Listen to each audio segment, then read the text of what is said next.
Welcome to Sarasu சமையல். இன்றைக்கி சரசு சமையலில் என்ன பண்ணலான்னு பார்க்கலாம் வாங்க. இன்றைக்கி ரெசிபி சாம்பார் சாதங்க. வாங்க அதுக்கு என்னென்ன தேவைன்னு பார்க்கலாம். தனியா, கடலைப்பருப்பு, காஞ்ச மிளகாய், உளுத்தம்பருப்பு, வெந்தயம், சீரகம் இதெல்லாம் அரைக்கிறதுக்கு வேணுங்க. தேங்காய் துருவலும் போட்டு அரைச்சிக்கலாம்.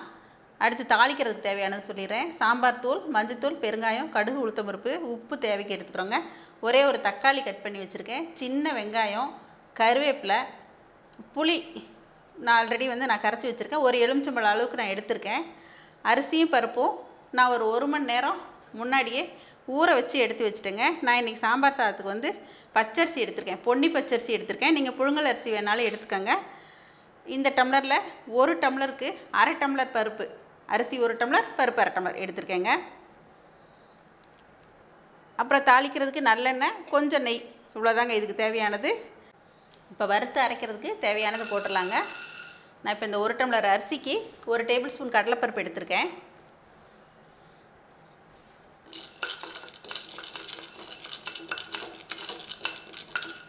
வானல் நல்லா சூடாகிடுச்சு. கடலைப்பருப்பு செவக்க ஆரம்பிச்சிருச்சு. அடுத்ததாக உளுத்தம்பருப்பு சேர்த்துடலாம்.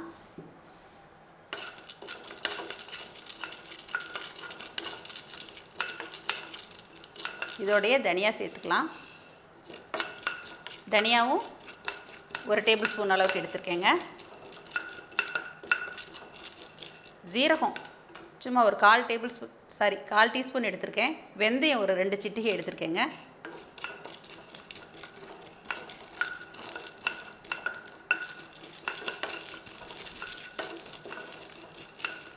இதில் கடைசியாக இந்த மிளகாயை சேர்த்துக்கலாம். காரத்துக்கு சாம்பார் தூளும் போடுறதுனால மிளகாய் குறைச்சே போட்டிருக்கேன்.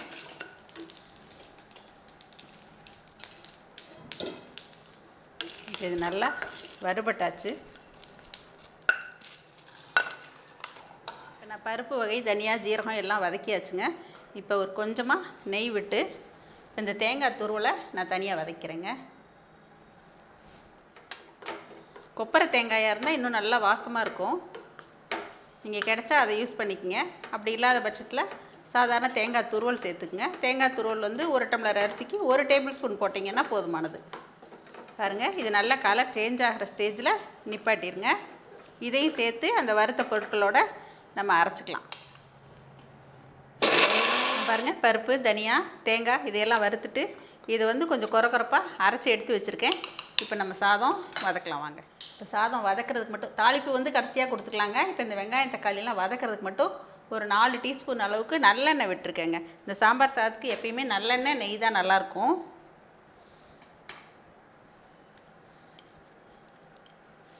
இப்போ கொஞ்சம் கருவேப்பிலை சேர்த்துக்கலாம். அப்புறம் ஃபைனலாக கொஞ்சம் கருவேப்பிலை சேர்த்துக்கலாம். வெங்காயத்தை அதே மாதிரி நீங்கள் இந்த மாதிரி சின்ன சின்ன வெங்காயமாக இருந்துச்சுன்னா நீங்கள் முழுசாக அப்படியே போட்டுக்கலாம். ரொம்ப பெருசாக இருந்தால் மட்டும் கட் பண்ணிக்கோங்க. இல்லை உங்கள்கிட்ட பெரிய வெங்காயம் தான் அவைலபிள்னால் பெரிய வெங்காயம் கூட நீங்கள் சேர்த்துக்கலாம்.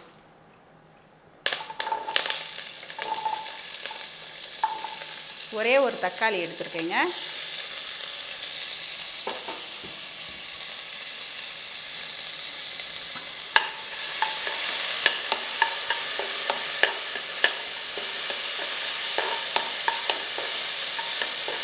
நம்ம குக்கரில் வேக வைக்கிறதுனால ரொம்ப வதங்க வேண்டியதில்லை, லேசாக வதங்கினா போதும். இப்போ இதுக்கு தேவையானது எல்லாமே போட்டுடலாம். காரத்துக்கு உங்களுக்கு தேவையான அளவு சாம்பார் தூள் சேர்த்துக்குங்க. ஒரு மிளகாய் அதில் கூட சேர்த்து அரைச்சிருக்கோம், அதனால் சாம்பார் தூள் பார்த்துட்டு சேர்த்துக்குங்க. அதே மாதிரி மஞ்சத்தூள், பெருங்காயம் கொஞ்சம் அதிகமாகவே இதுக்கு சேர்க்கலாங்க சாம்பார் சாதத்துக்கு.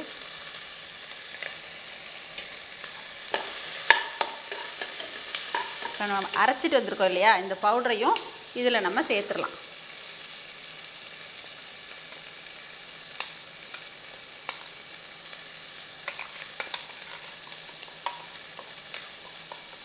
இப்போ நீங்கள் இந்த பொடியை அரைச்சி கூட நீங்கள் ஸ்டோர் பண்ணி வச்சுக்கிட்டிங்கன்னா சாம்பார் சாதம் நீங்கள் டக்குன்னு உடனே செஞ்சிடலாம். இதெல்லாம் வதக்கிட்டு இருக்கும்போதே நான் இந்த புளி தண்ணியை கூட ஊற்றிடுறேன்.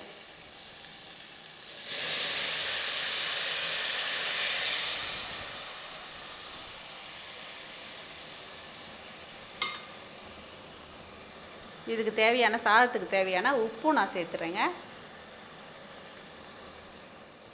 அந்த புளி தண்ணி ஊற்றுனது இல்லாமல் நான் இப்போ 1.5 டம்ளருக்கு 5 தண்ணி ஊற்றுறேங்க. நீங்கள் 1 டம்ளர் அரிசிக்கு 4 வச்சுக்கோங்க. அந்த பருப்புக்கு 1 டம்ளர் கணக்கு வச்சுக்கோங்க. இப்போ 5 தண்ணி ஊற்றிட்டேன். இது நல்லா கொதி பிடிக்கட்டும். நம்ம அரிசி பருப்பையும் சேர்த்துருவோம். வெயிட்டு போடாமல் இப்போ மூடி சும்மா வச்சுருவோம். கொதிச்சதுக்கப்புறமா அரிசி போட்டு வெயிட் போட்டுக்கலாம். பாருங்கள், இது நல்லா கொதிச்சிட்ருக்கு. இப்போ நான் அரிசி பருப்பும் சேர்த்துறேன்.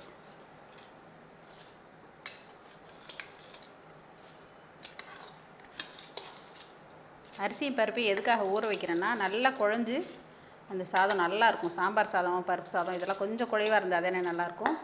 அதனால் நான் வந்து கொஞ்சம் முன்னாடியே ஊற வச்சிட்டேங்க.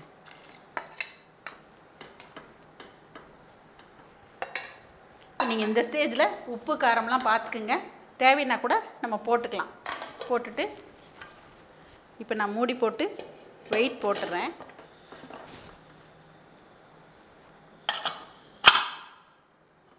இது ஒரு 3 சவுண்டு வந்துட்டு அதுக்கப்புறமா அடுப்பை குறைச்சி வச்சு இன்னொரு சவுண்டு வரட்டுங்க. 4 சவுண்டு வந்தோடனே இறக்கிடுவோம்.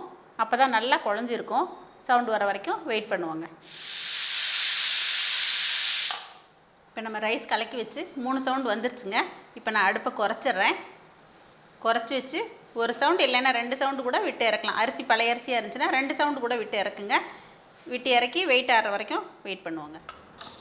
நம்மளோட சாம்பார் சாதம் ரெடி ஆயிடுச்சுங்க. வெயிட் ஆறிடுச்சு.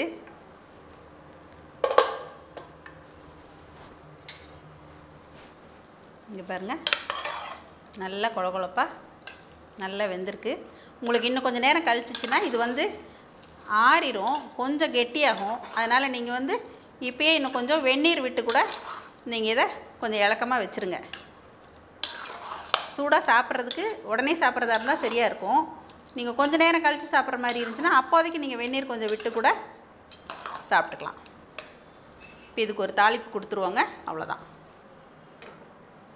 இதில் வந்து நான் நல்லெண்ணெய் விடுறேன். நல்லெண்ணெய் வந்து ஒரு 4 டீஸ்பூன் அளவுக்கு விட்டுருக்கேன். கூட நெய் வந்து 1 டீஸ்பூன் அளவுக்கு விடுறேன் நான். இப்போ ஆயில் காஞ்சிருச்சுங்க. கடுகு உளுத்தம்பருப்பு சேர்த்துக்கிறேன். கடுகு உளுத்தம்பருப்பு பொரியுதுங்க. இப்போ நம்ம அடுப்பை ஆஃப் பண்ணிடலாம். அந்த சூட்லேயே பொரிஞ்சிடும். அடுத்ததாக நான் கருவேப்பிலை சேர்த்துக்கிறேன். பெருங்காயத்தூள் கொஞ்சம் முதலே சேர்த்துருக்கேன். இப்போ ஃபைனலாகவும் கொஞ்சம் சேர்த்துட்டு இந்த சாதத்தில் நம்ம கொட்டிடலாம். அவ்வளோதாங்க. இதை வந்து நல்லா பெசரி விட்டுருவோம். இப்போ நம்மளோட கமகம சாம்பார் சாதம் ரெடி ஆயிடுச்சுங்க. இப்போ நம்மளோட சாம்பார் சாதம் சீக்கிரமாக ரெடி ஆயிடுச்சுங்க. நீங்களும் செஞ்சு பார்த்துட்டு எப்படி இருக்குன்னு டேஸ்ட் பண்ணிவிட்டு எனக்கு உங்களோட கமெண்ட்ஸ் கொடுங்க. தேங்க்யூ.